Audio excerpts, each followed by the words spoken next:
रहा है। मैं तो पहले चरण में 100 में 100 हैं हम ही, बाकी कोई नहीं है। और आप देखिएगा खेसारी के आने के बाद सरकार बदलेगी। आप भाषा इनकी नहीं देख रहे हैं, किस हिसाब से बोल रहे हैं। अब ये रेत कार पे आ गए। आप बड़े हैं लेकिन भाषा का मर्यादा आपको होना चाहिए। तो मुझे लगता है कि ये सारे के सारे बौखलाए हुए हैं, ये पार्टी के हैं। सच पूछिए तो मैं तेजस्वी जी का छोटा भाई हूँ और हमेशा से उनका प्यार आशीर्वाद हमें मिला है।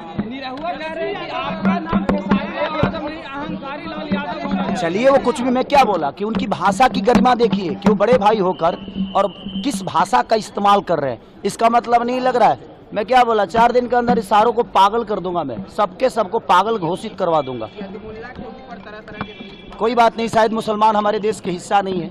और अगर बेहतर बिहार के लिए मैं बात करता हूं तो यदमुल्ला हूं, तो मुझे मंजूर है यदमुल्ला होना। अगर शिक्षा की बात करता हूं और पलायन रोकने की बात करता हूं और ये मुझे यदमुल्ला कहते हैं, मुझे मंजूर है यदमुल्ला होना। मुझे कोई फर्क नहीं पड़ता कि मैं यदमुल्ला हूं कि मैं क्या हूं। आप बिहार को बेरोजगारी से दूर कर दो, बिहार के बच्चों को बेहतर शिक्षा दे दो, बिहार के बच्चों को बेहतर पलायन रोकने की बात कर दो, उनको अपने घर में रोक दो, अपने माँ बाप के साथ रहने पे मजबूर करो। मैं उसके अगर उनको ये शब्द बोलने से और ये करने से यदमुल्ला कह रहे हैं तो आई एम यदमुल्ला, मुझे कोई फर्क नहीं पड़ता। बिल्कुल सीखा हूँ भाई, आगे यही थे ना। और जहाँ तक कह रहे हैं ना कि उन्होंने ये जीता है, उन्होंने वो जीता है, तो भाई मेरे से पहले तो रवि जी के बाद आप आए थे ना, तो आप क्या क्यों नहीं जीत लिए? तो आप नहीं जीते तो हम भी छोड़ दिए, हमने नहीं जीता हूँ, रहने दो, इसलिए मैं भी नहीं जीता। सर, वोट चोरी के ऊपर लगातार सवाल उठ रहा है। वो तो आज से थोड़ी हो रहा है, कितनी बार हो रहा है। I love you. बड़े भाई है भाई, वो उन्हीं लोगों से मिल के ना वो भी कुछ भी बोल रहे हैं, बट ठीक है, वो बड़े भाई, उनका जवाब देना मेरे लिए जरूरी नहीं है। सर, पवन सिंह लगातार आप पे तंज कस रहे हैं। पहले उन्होंने ये तंज कसा और अब निरहुआ भी पीछे नहीं हट रहे। कह रहे हैं कि रवि किशन जी ने आईफा जीता है, आप उनको कहिए कि आईफा वो जीतेंगे। ग्रेजुएशन किया है उन्होंने ग्रेजुएशन किया है, उनसे पूछिए। देखिए एक बात बताएं, मैं गरीब का बेटा हूं, मेरे पास औकात नहीं थी कि मैं ग्रेजुएशन कर सकूं। वो अमीर के बेटा थे, वो तो पीएचडी भी कर सकते हैं। मैं गरीब से पैदा हुआ हूं और मैं आप सबको बता दूं ना कि एनडीए के सारे नेताओं को मैं 4 दिन के अंदर पागल घोषित कर दूंगा। इनका भाषा नहीं देख रहे हैं, रेत कार पे आ गए हैं खेसारी को बोलने के लिए। मैं इनको रेतोकार नहीं करूंगा क्योंकि मैं संस्कारिक बेटा हूं और संस्कारिक माँ बाप का बेटा हूं, तो मेरे अंदर कभी सलीलता ऐसी नहीं होगी। दिनेश लाल यादव निरहुआ आपको कह रहे हैं कि कोई ऐसा ठगा नहीं जिसको खेसारी ने ठगा नहीं, क्या ठगे हैं आप? अब पता नहीं, उन्हीं से पूछिएगा कि उनको कितना ठगा हूं मैं। सगा वो पूरे बिहार को ठगे हैं वो लोग, और मैं आज बात कर रहा हूं तो उनको बुरा लग रहा है, बट ठीक है। मैं रोजी रोजगार की बात कर रहा हूं, वो धर्म की बातें कर रहे हैं। मैं धर्म विरोधी कभी ना था, ना हूं, ना कभी रहूंगा।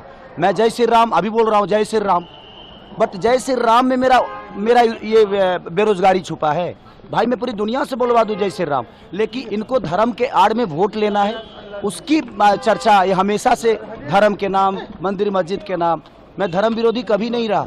मैं राम पे गाना गाया हूँ, मैं राम का एक्ट किया हूँ, मैं राजा राम मूवी किया हूँ। मैं ये कह रहा हूँ धर्म के नाम पे आप वोट मत मांगो। धर्म जरूरी है, लेकिन हमें कर्म करने के लिए शिक्षा भी जरूरी है, अस्पताल भी जरूरी है। ये कौन बनाएगा? ये इसके लिए का दूसरे को वोट देंगे? हम सब आपको वोट दिए हैं हर चीज़ करने के लिए, तो आप हर चीज़ पे बात करो ना। आप रोजी रोजगार पे बात करते नहीं, आप सिर्फ मंदिर मस्जिद पे बात करते हो। ये मुद्दे को भटकाते हैं दूसरी तरफ, हर बार जंगल राज की बात करते हैं। आज जो बच्चे शिक्षा से दूर हैं वो 20 साल के बच्चे हैं, और 20 साल से किसकी सरकार है? मानिए हमारे चाचा नीतीश कुमार जी की।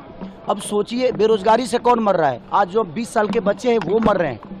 तो मैं वही तो सवाल कर रहा हूँ कि आप जंगल राज की बात, हमारे पापा जंगल राज के हो सकता है हिस्सा होंगे, भाई मैं नहीं था, तो मुझे प्रॉब्लम हो रही है, मेरे आने वाले भविष्य की प्रॉब्लम हो रही है। मैं उस पर चर्चा करता हूँ, तो ये अब मेरे को धर्म विरोधी बता देते हैं कि आप धर्म विरोधी हो।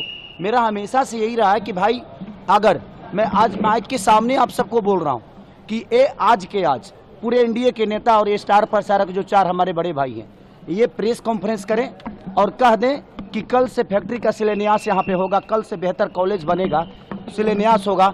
मैं वादा करता हूँ जीवन में कभी चुनाव नहीं लड़ूंगा और ना ही शपथ ग्रहण कर पाऊंगा और ना ही सर्टिफिकेट लेने में कहीं जाऊंगा।